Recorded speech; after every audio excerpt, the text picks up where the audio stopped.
हूँ भूख मरूं हूँ प्यास भरूं, मेवाड़ धरा आज़ाद रहे।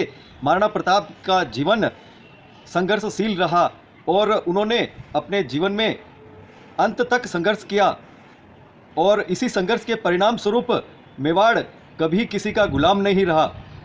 जिस तरह से देखा जाए, महाराणा प्रताप की इसी बात को सुनकर देश ही नहीं बल्कि दुनिया के लोग यहाँ आते हैं और महाराणा प्रताप की इस पुण्य धरा मेवाड़ को नमन करते हैं, इसकी रज को माथे पर लगाते हैं और वो अपने आप को धन्य मानते हैं। लेकिन महाराणा प्रताप जो प्रातः स्मरणीय हैं, उन पर यदा कदा कुछ न कुछ टिप्पणियां ऐसी हो जाती हैं जिससे आम आदमी नहीं बल्कि पूरा जनमानस विचलित हो जाता है। किस तरह से कांग्रेस प्रदेश अध्यक्ष गोविंद सिंह डोटासरा ने टिप्पणी की और क्या उस पर प्रतिक्रिया हो रही है, देखिए हमारे साथ ये खास खबर। विद्या भारती की तर्ज के ऊपर पाठ्य पुस्तकें लिखवाई गई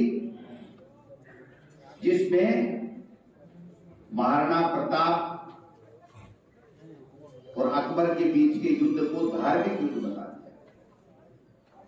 क्या हिंदू और मुसलमानों की लड़ाई थी? अरे भाई, सत्ता का संघर्ष था। इनको हर चश्मे में हिंदू और मुसलमानों की है।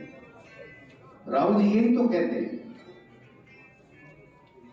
कि हिंदू और हिंदुत्ववादी में यही फर्क है। राजस्थान के पूर्व शिक्षा मंत्री विद्वान गोविंद सिंह जी ने महाराणा प्रताप पर कुछ कमेंट्स किया है। क्योंकि वो शिक्षा के विद्वान हैं, मैं उनसे केवल इतना ही जानना चाहता हूं कि कहां की सत्ता प्राप्त करने के लिए प्रताप ने युद्ध किया। अगर प्रताप ने कोई युद्ध किया तो स्वाभिमान के लिए किया, स्वतंत्रता के लिए किया। इतिहास नहीं पढ़े हो तो दोबारा पढ़ लेना। जो आता ही आया था वो यहाँ घूमने नहीं आया था, यहाँ पराधीन करने के लिए आया था और मेवाड़ ने कभी पराधीनता स्वीकार नहीं की। और इसलिए जंगल जंगल में भी भटक करके भी सेना का संचालन करके और आतताई से मुकाबला करके मेवाड़ की स्वाधीनता की लड़ाई लड़ते रहे और विजय प्राप्त की। आप लोगों का जो बेड़ा गर्क हुआ वो इसी कारण से हुआ। आपने हमारे बच्चों को पढ़ाया था अकबर महान, उनको प्रताप महान कहने में शर्म आती थी और इसलिए अकबर महान पढ़ाते चले गए। और इस कारण से तुम्हारी तुष्टीकरण के कारण से तुम्हारी बड़ी बड़ी अच्छी पार्टी एक कोने में घुस गई है। और बची कुची भी अगर समाप्त करना चाहते हो ना तो इसी प्रकार के कमेंट्स करते चले जाओ ताकि लोगों को तुम्हारे सोच के बारे में पता लग सके।